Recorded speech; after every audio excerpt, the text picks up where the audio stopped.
கடந்த 2001 சட்டமன்ற தேர்தல திமுக பாஜக கூட்டணி அமைச்சு அந்த தேர்தல தோத்ததுக்கு அப்புறம் திமுக அதுக்கப்புறம் பாஜக கூட கூட்டணி வைக்கவே இல்ல. 2004 நாடாளுமன்ற தேர்தல்ல இருந்து தொடர்ச்சியா திமுக காங்கிரஸ் கூட்டணியில இருந்துச்சு. 2011ல ஆட்சி இழந்ததால திமுக கூட்டணி உடைஞ்சது. தமிழ்நாடு மக்களுக்கு ஏற்பட்டிருக்கக்கூடிய தோல்வி. 2014ல நாடாளுமன்ற தேர்தலுக்கு மட்டும்தான் திமுக மற்றும் காங்கிரஸ் தனித்தனியா போட்டி போட்டாங்க.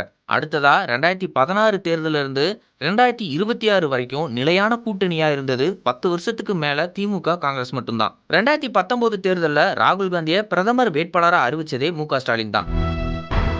அண்ணன் தம்பி நட்பெல்லாம் அப்படின்னு சொன்னாங்க. இந்தியா கூட்டணியும் உருவாக்குனாங்க. எப்போ பார்த்தாலும் போன்ல பேசும்போது சரி, நேரா பார்க்கறதும் சரி, மை டியர் பிரதர் என்று தான் சொல்லுவார்.